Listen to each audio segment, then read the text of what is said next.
Hi there, Libra. Welcome to your reading. This is Yetta Pearl, and this is your general angel reading for the week of March 7th through 13th of 2022. Whoa, whoa, okay. Cards flying out. And another one. Okay, there's two here. Which one? That one. Okay. All right, and so we will continue and we'll get the rest of your cards out. So they're half out now.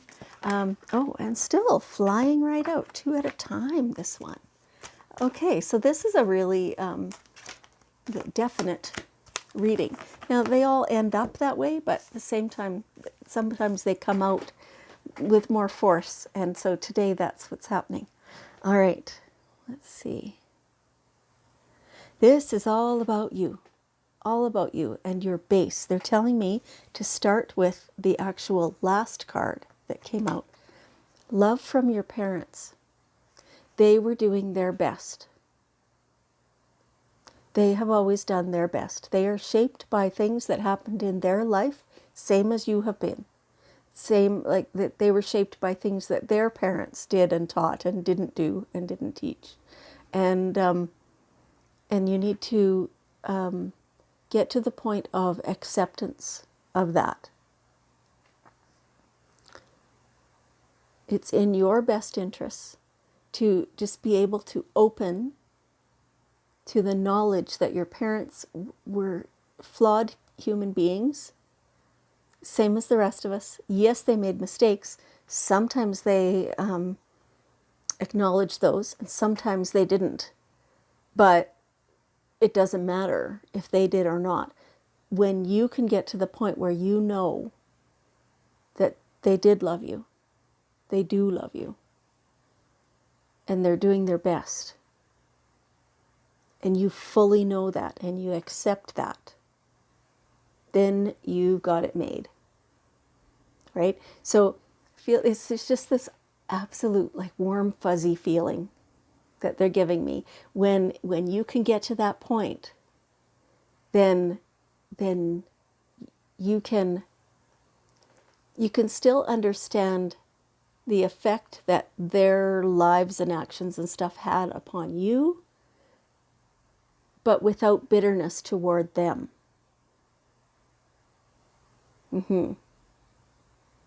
And then you get to the point very quickly after that that you realize that you're the one in charge of you. Now that you're, an adult, you can choose your way. You can choose which of the things your parents instilled in you, whether accidentally or on purpose. You can choose which of those things to continue with. Okay. All right. So that's kind of the base of your whole reading. And the rest of it is all about you getting to that point within yourself. So nurture yourself. It's like you thought you were taught that that you didn't deserve any of the good stuff in life. And so now when you do that good stuff, you try, like you've been doing it, but at the same time, it's all been do-it-yourself type stuff, right? So instead of going to a spa to get a pedicure or whatever, you're doing your own. There's nothing wrong with that either. But at the same time, it doesn't have to be only what you can do for yourself. It can be what others can assist you with as well. Get collaboration with your nurturing, right? So even if, like, maybe you have one friend does angel readings, one friend does facials, one friend does something else, does nails, one friend does energy work, and get all of you together for a whole weekend. It could be at somebody's house or whatever, and everybody brings the tools of their trade, and you work on each other all weekend. Like, what an amazing weekend that would be, right? And you just nurture each other and you help each other. And in a way, it's still, you know, doing it for yourself, but it's even better than going somewhere where strangers do that for you. Right? Wow, what a concept. That's a great thing. So, so even if your form of nurturing yourself has nothing to do with the things that have come through in this, that's simply an example and you know, a way of enacting this. To you, nurturing yourself might look entirely different. It might look like a weekend of shopping. It might look like however long of staying home in your jammies, reading your book and drinking your tea.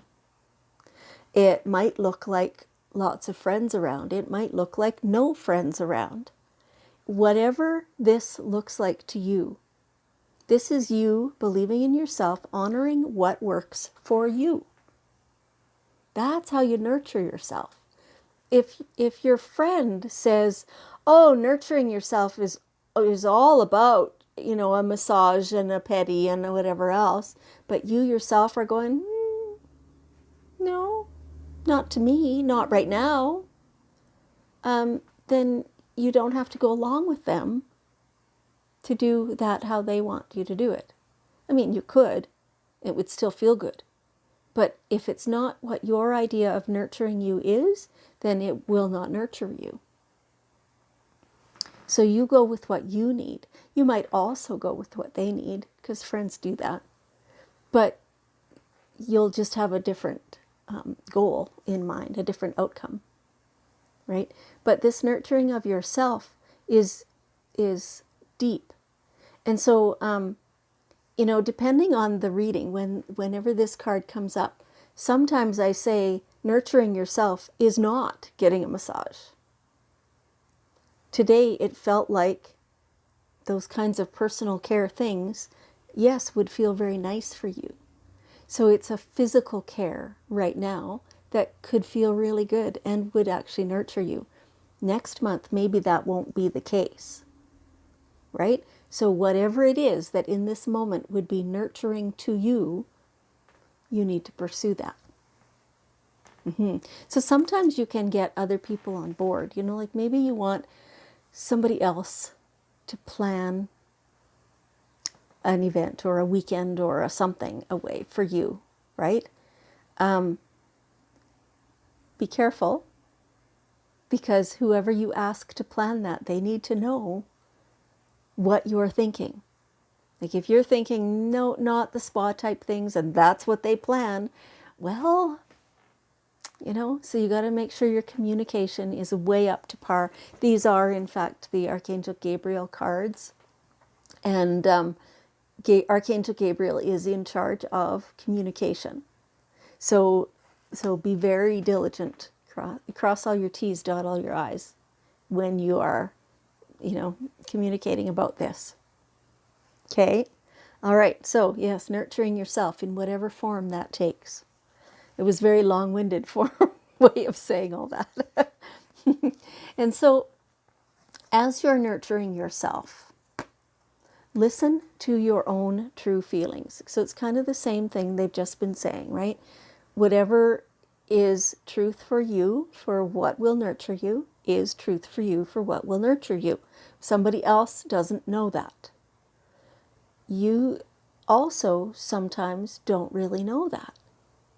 So it sometimes takes digging deep to discover what your actual true feelings about something are.